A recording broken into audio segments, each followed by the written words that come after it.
Alright, in this video we're going to talk about Chapter 20. As you can see, I had the Chapter 20 document up and loaded so that way we can talk about it. We're going to be talking about list, stacks, and queues, which is Chapter 20. But it's interesting is you've been using a lot of these items already. In fact, ArrayList is the common collection that you've been using all along.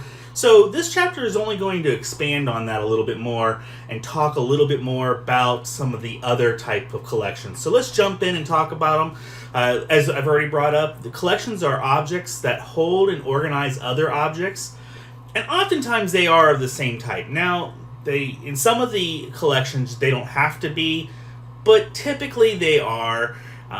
We've been using ArrayList, which does have the feel of an array, so it does expect to have the same type of object. In fact, it's kind of, we already know it's linked up with generics, so when we create a new array list, we have to specify what type is going to be going into that array list from the very beginning. But we'll get into that a little bit more here in a moment. Let's talk a little bit about the collection framework, which is in java.utility package or the java.util package. And in Java 1.5, the interfaces and classes of the collection framework were updated to include those generic data types that we went over in the previous chapter.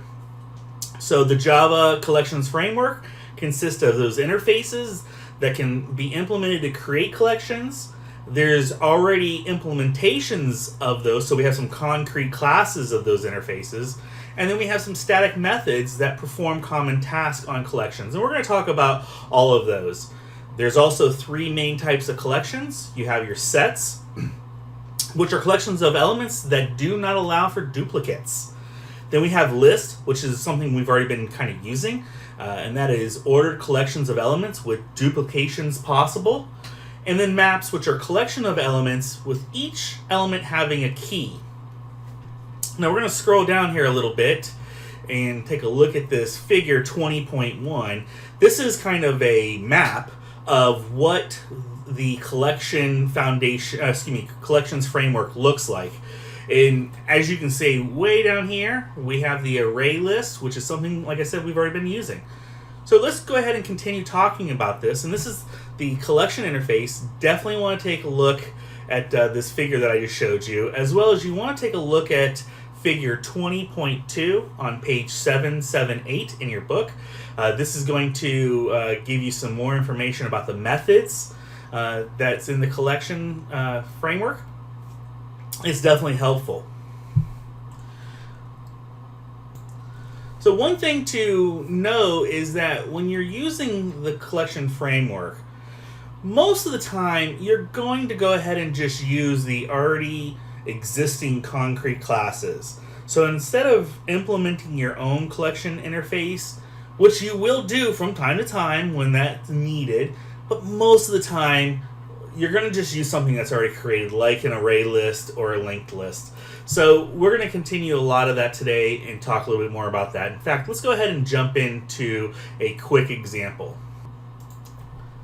This is the test collection example from the examples, the Chapter 22 examples that you can download. I always recommend downloading the examples and walking through the document that's in each chapter along with the examples. It really does list out some great things about all the items in the chapter, and it gives you a great visual, something that you can run, and you can play with a little bit to see the different possibilities. So in this example, we've got an array list, which we've used array list, and as you can see, we're using a generic of string. So we're telling that this array list already is going to have a bunch of strings in it, and that's what we've done. We've created a bunch of strings, and then we actually print out those strings in a pretty crude manner using the print line, but that does work. And we real quick use one of the methods of ArrayList, which is the contains, and then we also go ahead and remove one of the items. With that, we want to go ahead and show you that the ArrayList is a subclass of the collection object And that's why this is going to work, the collection out here in front with the new array list of string. It's going to pretty much do the same thing. It's going to add a bunch of items to the collection. It's going to print them out.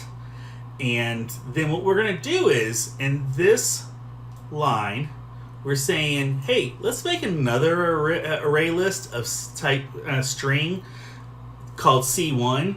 And we're going to clone that collection 1 array list way up here. So this is a method that the array list has, and it does exactly like it suggests. It's going to make a copy, and it's actually a physical copy of the array list. And then what we're going to do is we're going to take the collection 2 and we're adding it to this clone. Now the difference is we're adding these items to this list, but we're not cloning them. So now we've added those. We're going to go ahead and clone the collection 1 again into the C1, and this time we're going to do retain all. I want to go ahead and let this run so you can see what it does. And then we're going to do the same thing, but this time we're going to remove all of collection 2. So let's go ahead and run this and see what happens.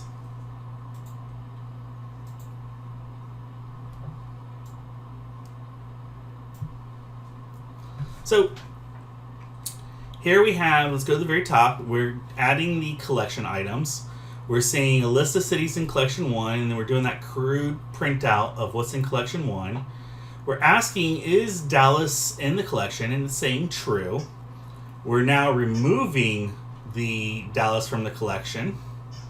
And we're saying now that there's only 3 cities in collection 1. Now we do this collection 2. We add the 4 cities. We go ahead and print those out. Here's that printout. And then we're going to go ahead and now we're going to say the array list 1, collections 1 clone. We're saying C1 add all of collection 2. And now the first cities in collection 1 or collection 2, and you can see how we've added all these items to the list, minus the Dallas because we took that out of the original collection 1. Now with that, here is collection 1 clone, and we're retaining all of collection 2.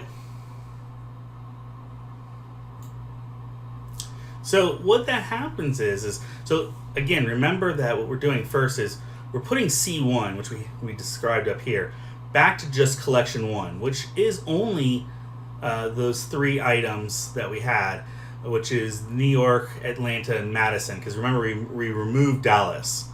And so we're saying retain all of what's in C1. That's the same in collection 2, which as we go up here and look, Atlanta is the only one that's in both of them.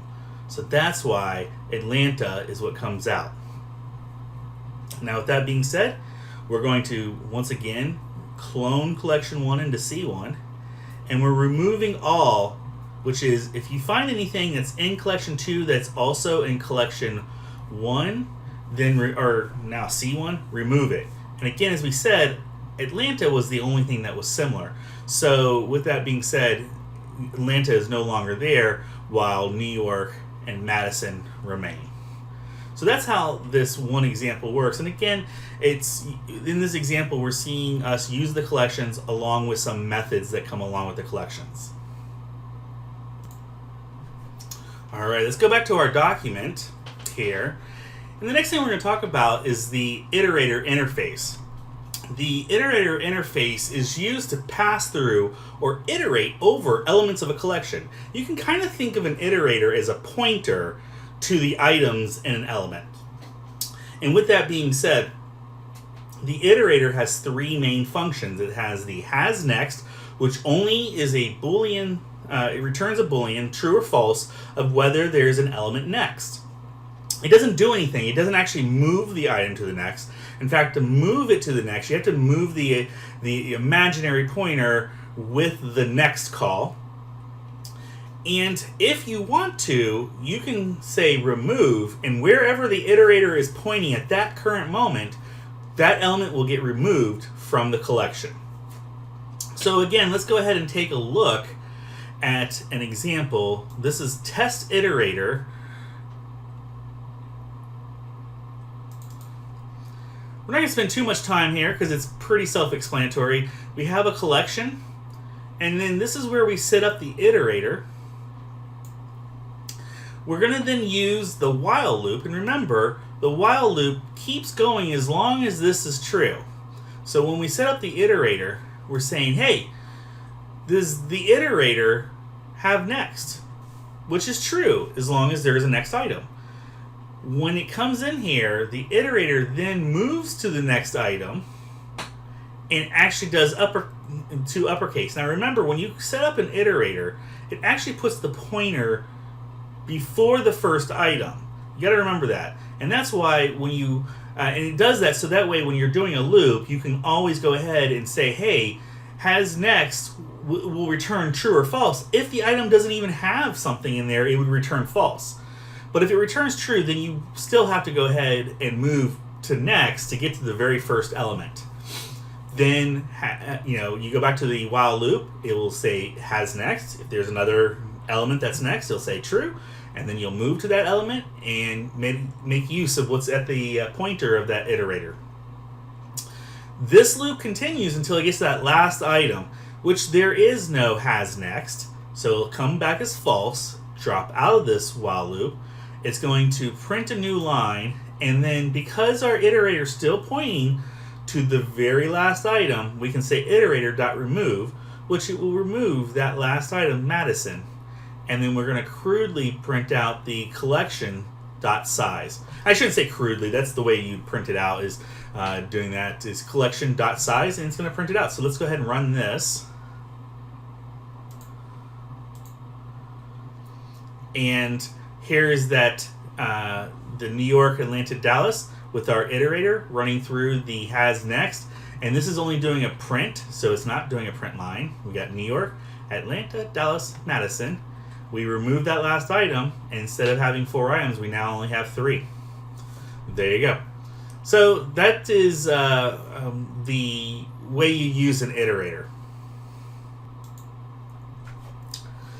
Now with iterators, one of the nice things about iterators is it sets up for this new use of the for each method, where you can go ahead and use the for each, which we've already done. We've used the for each, but behind the scenes, the for each method is using an iterator. Also, because the iterator is a type of, originally is a type of an interface, and it's a single, it's a SAM, a single abstract method interface, you can use Lambda with it. So let's go ahead and look at what a Lambda example of a for each method would look like. That's the test for each.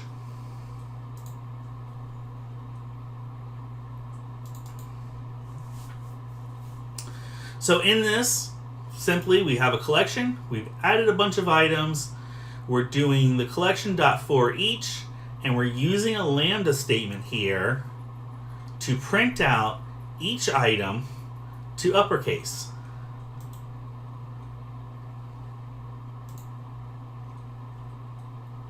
Now, again, let's take a moment and see why that looks so much nicer.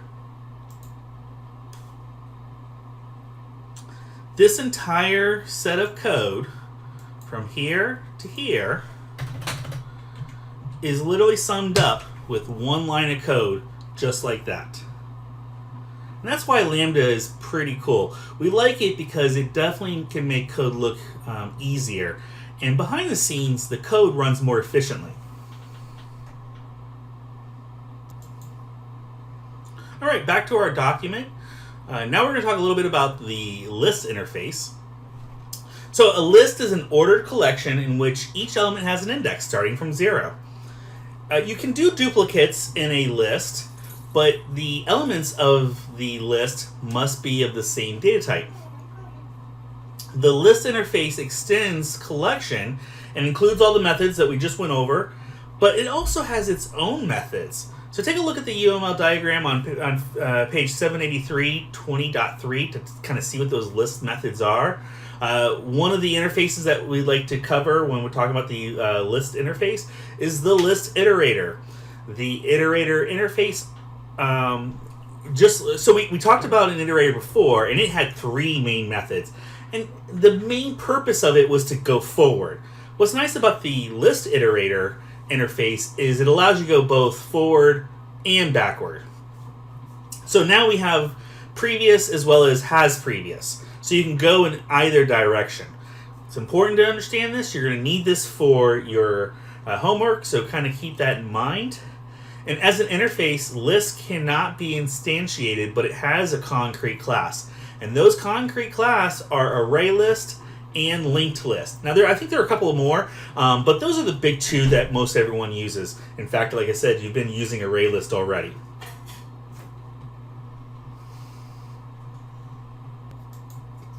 So now let's take a look at the ArrayList. We're not going to spend too much time. You've basically been using ArrayList now for several chapters. And, we always compare it often to arrays. The big difference is arrays cannot be resized. They're mutable. They're non-mutable. And where the ArrayList can be resized. ArrayList are, you definitely need to know that ArrayList are the same type, which is, again, it's because it's from the list interface, and list interface have the same type. One of the things that we'll kind of cover here in a brief moment is that the ArrayList is very similar to the vector, which is also a type of list. But vector is thread safe. ArrayList is not. ArrayList doesn't care about threads. There's no locking that's going on. And so when you start getting into a little bit higher Java development, you start doing some threads, you probably want to use the vector. ArrayList is going to be a little faster than vector, but again, vector is thread safe. What's nice about the ArrayList is it's best when you need to access any element at any index, very similar to an array. And with the ArrayList, while you can set up a loop and use the get method, it's not real efficient. If you're going to transverse an entire list, you want to go ahead and use an iterator. You can go both forward and backward with the list iterator. A for loop is efficient because a for each loop is efficient because it uses an implicit iterator. Remember what we were talking about just a moment ago is that for each loop behind the scenes is using an iterator. So let's jump over to the ArrayList1 file. Let's go over here, ArrayList1, and take a quick gander at this. This is us creating up a new ArrayList of type string. And this is a unsophisticated snippet, as in this is iterating through the list but not using an iterator. It's using just a simple for loop with the get method. This is, again, as we just spoke about, not very efficient and not the ideal way to do it. Rather, this next way is using a for each loop, and this is using an iterator behind the scene. So this is a lot more efficient. And then the final way we can really do it is through using a list iterator. And this is us setting up a list iterator. And going forward, we can say, hey, does this item has next? Then print out next. What's nice again is the list iterator allows us to go backwards too. Now again, keep this in mind because in your homework you do have to go both forward and backward through a list. And this is how you would go about it. Finally, we can also still use a lambda expression if we'd like, and we can say collection for each and print out what E plus a space is. Alright, let's run this real quick, kind of see what it does. And there we go. So we set the collection up, we print the collection out in a very unsophisticated way of doing it. Then we do it the right way using a for each loop. And then we're going to use the list iterator. We're going to go forward, now backwards, and And then we're going to do the with for each method, and this is the lambda version. There you go.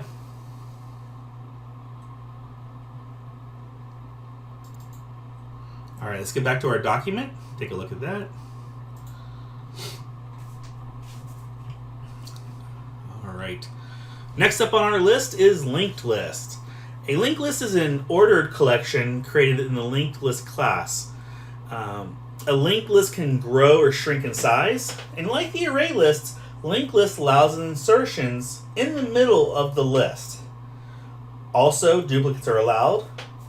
Use the method of list to work with a linked list. So check on page 785, that figure 20.6, to see those methods. There are also doubly linked lists as shown here. So kind of give you a little quick bit of this. A linked list essentially has two components. It has the data component, and then it has a pointer to the next item in the list. And so as you can see from this image right here, you've got the head, which has its own data, and then a pointer to the next head, and then that one has a pointer, and so forth and so on, until you get to the very end, which the last pointer points to null. In this figure, we have a doubly linked list. And so essentially, it has three sections to it. It's got the pointer to the previous, it's got the data piece, and then it's got a pointer to the next. So the next item comes along, it also has a pointer to the previous item, it's got its own data, and then it's got a pointer to the next. The difference is on a single linked list like this, moving to next is real easy and real simple because there's always a pointer to the next item. In a double linked list, going forward and backwards is a lot smoother and quicker because there's a pointer to both the next item as well as the previous item on every bit. Now, the pointer to the previous item on the very first item points to null, just like the pointer to the next item on the very last item also points to null.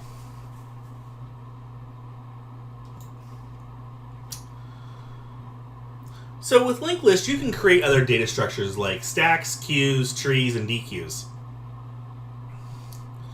An iterator is more efficient for traversing a linked list than a loop with the get method, just as we were talking about with an array list.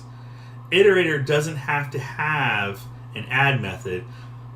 Iterator doesn't have an add method, but the list iterator does.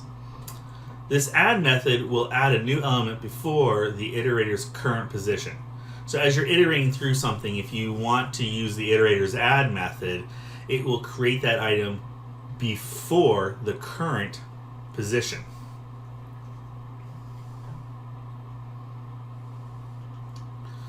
All right. So the next thing I'd like to talk about is the Comparator interface. Now, we've already used the comparable interface, and that's back in section 13.6, which has the compare to method. Now we're going to talk about the Comparator interface, which can compare objects that don't implement comparable, and it also allows for objects of two different classes. So again, when we're talking about comparable interface, the object has to have already implemented the comparable interface, and it has to be of the same type, the same class. The comparator interface, you don't need to have an object that made use of the comparable interface, and you can use it to compare two different types of classes.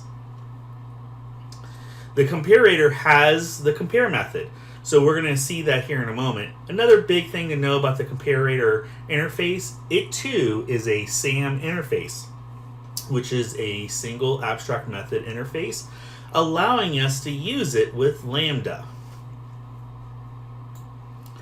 So let's take a look at an example of that. We're going to need to take a look at two classes. Let's first look at the geometric object comparator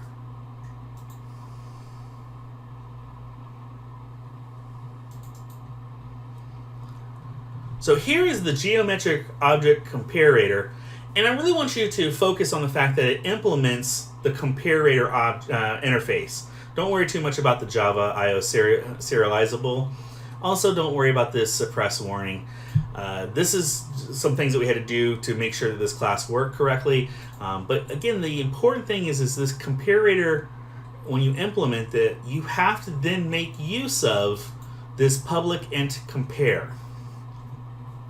The compare method is going to return 0 or less than 0, which less than 0 means it's that the first one is less than the second object, 0 if they're the same, and 1 if the second object is greater than the first object is greater than the second object. Let me repeat that just to make sure everyone's clear. -1 if object 1 is less than object 2. 1 if first object is greater than object 2. And 0 if it's equal. Test comparator. That's the next object for us to look at, the next class. So here we have a static void main, and we are calling this method max, which takes in 2 geometric objects as well as a comparator object, which allows us to compare these 2 items using this comparator. So we just created that new geometric object comparator. So we're passing the G1 object and the G2 object, which is one's a rectangle, one's a circle, and we're passing that new geometric object comparator, which we know because it has to extend from implement comparator, that it's going to have the compare method. So we can go ahead and make use of that compare method, and we're saying, hey, compare G1 to G2, and if it comes back with greater than 0, then we'll return G1. Else return G2. So let's go ahead and run this. And it says the larger object in class, the larger object is class, the circle. And then it says the area of the larger object is this. So the circle is the bigger object. I wonder what would happen if we go ahead and put a bigger number here.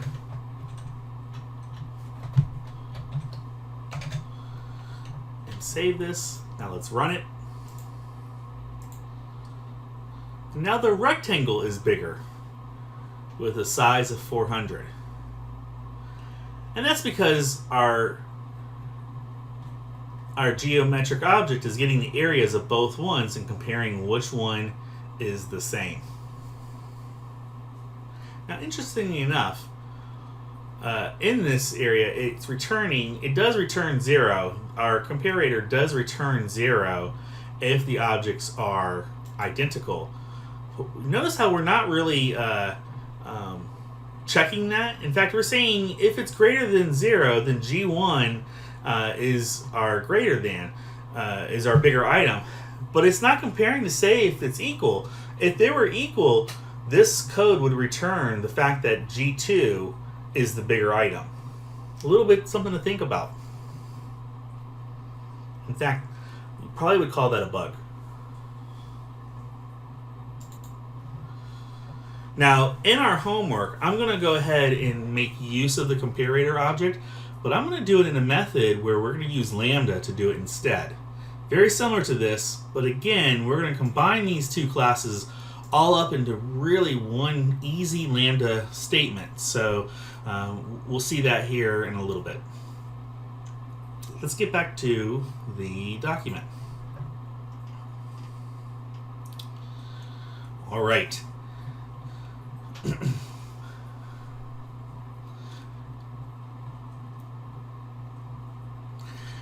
So we're going to real quick take a look at this sort string by length as well. Let's go and take a look at that real quick. Sort by length. Now this also uses a comparator, And this is using an inner class comparator, which we know inner classes have to, inner method, inner class, I was right, inner class, which means the inner class has to be static. And here we are saying, hey, use the array sort and use this comparator, which implements this inner class, the comparator. Now remember, when we use an inner class, because this is a single, this interface is a single abstract method, it automatically knows to go ahead and just call this compare and use this compare all in one line. That's what this line does. And so that's what sort does. Sort is automatically going to go ahead and call compare. And then we're going to go ahead and list those items out. So let's take a look what this is doing. This is taking the strings and it's returning the size of the strings. Now again, if they're the same exact, let's say 5 characters, 5 characters, it's going to return 0, which means they're equal. If S1 is bigger than S2, then it's going to return a positive number saying that S1 is bigger. But if S1 is smaller, it's going to return a negative number, which means it's smaller. Now let's take while we're here, let's go ahead and look at this sort string by length too. It's the same kind of class, but this time we're using a method reference as part of our comparator. Now again, what we're doing is, since string has this method length, let's look real quick back to the first one, which is us using this length. Java has this neat little way of allowing you to say, hey, you know what? We want to compare things on the length. So use this string colon length. And Java is smart enough to go, okay, and behind the scenes, essentially it's doing this. It's taking the length of the two items and subtracting it and returning that comparison. So let's go ahead and run this. And there you can see it's been sorted by length.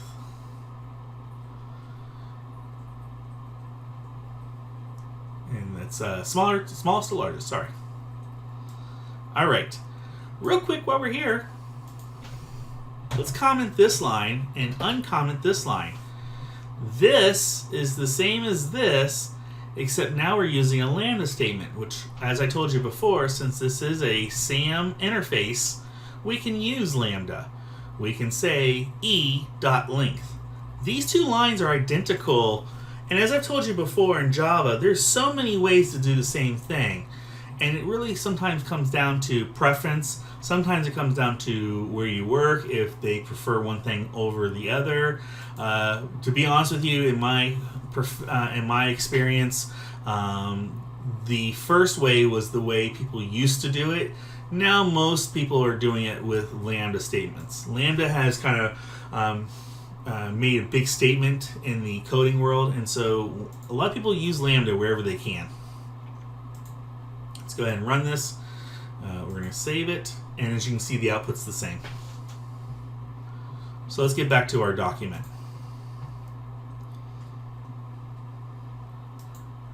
So these next two items were what we just talked about. One of the things that said here, though, that it does kind of remind me is, I want to remind everyone, is that you cannot use primitives with list. So collections do not allow for primitives. If you want to use something like an int, you have to instead use the object form of int, which is integer. And same thing, instead of double with the lowercase d, you're going to use double with the uppercase d. That is an actual object rather than a primitive.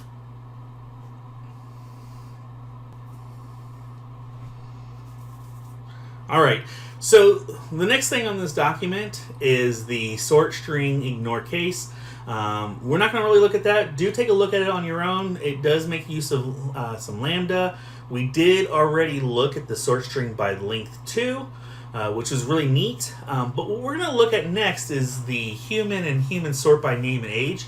And the reason why I want to do that is because it talks about and it shows an example of the class comparator has this method called then comparing, which allows for secondary or deeper kind of sorts. This is really important. I want you guys to understand that is because in this method, you're going to use this for your homework. In fact, you're asked to compare and sort something on a primary key and then kind of a secondary key.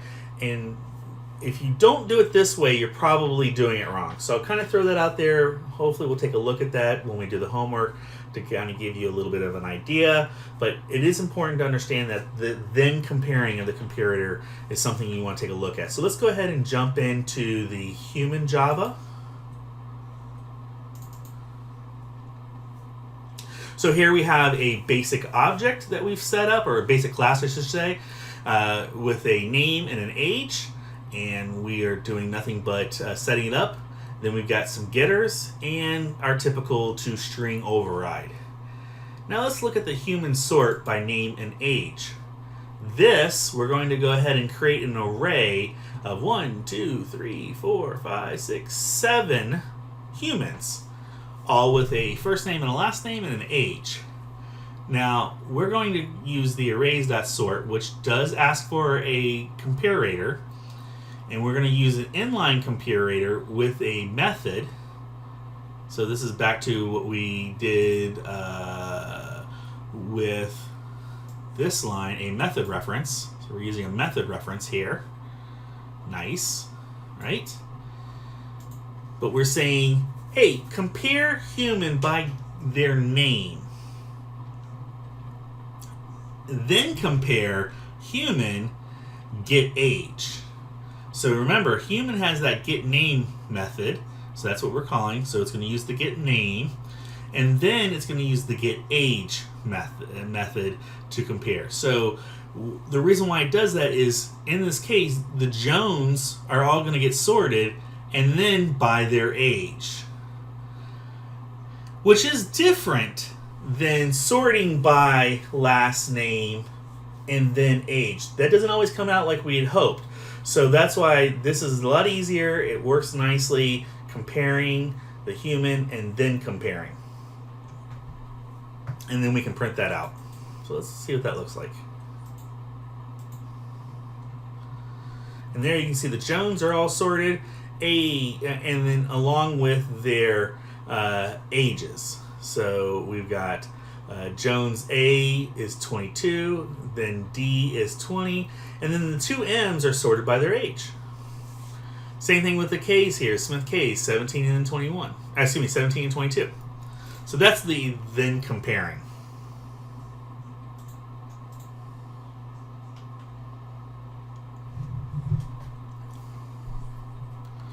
The collections class does contain a large number of static methods for manipulating lists. I definitely want you to take a look at that on figure 20.7 on page 791. That will give you a lot of those methods. And then look for the numerous examples of those methods from page 792 to 794. We're not going to really take a look at the multiple bounce ball. It is a kind of cool app. I would tell you to take a look at that and play with it. Here's that class vector we talked a little bit about. Again, it's synchronized and it's thread safe. This is great for when you want to start getting into writing code that has to have multiple threads. Especially when you're going to be doing things that can collide, like reading from files, reading from a database. Those items need to often be thread safe. So the vector is going to be better for you than the array list. If you don't need to be thread safe, you don't need to be synchronized, use the array list. It's definitely more efficient. Putting locks in place does take time and processing, so that's why the array list is more efficient. Take a look at that 798 page, figure 2010, tells you a little bit more about vector. Vectors, like I said, avoid that corruption danger with the multiple threads.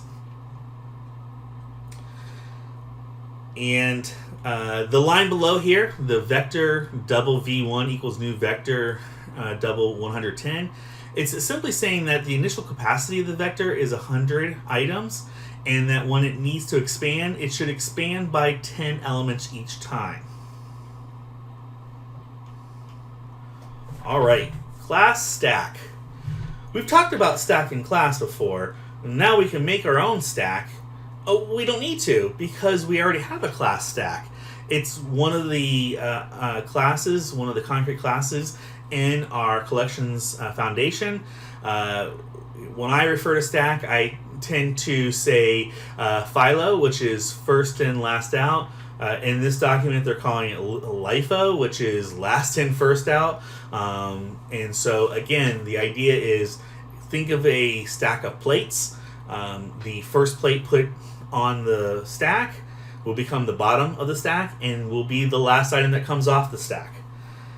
We've already talked about stacks and how they have the peak, which looks at the top element of the stack without removing it, where pop removes and returns that top element. So peak looks at it, it kind of returns that element, but it doesn't actually pop it off the stack, where pop returns and removes.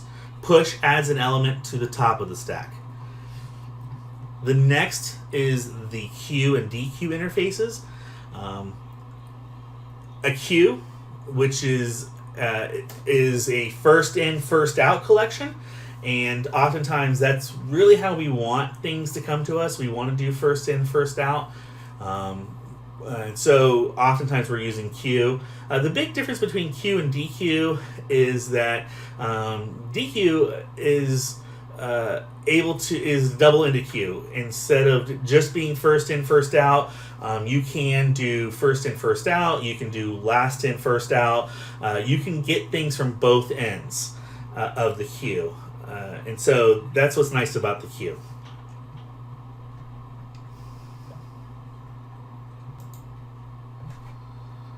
All right.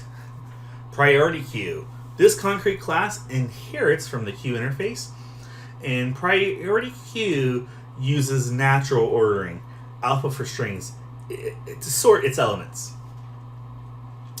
Take a look at that, figure 20.14, and then definitely play with the priority queue demo. So that is all the content of chapter 20. Make sure you read the book to get a little bit more detail on the things we covered. And then the next video will actually look at the homework a little bit.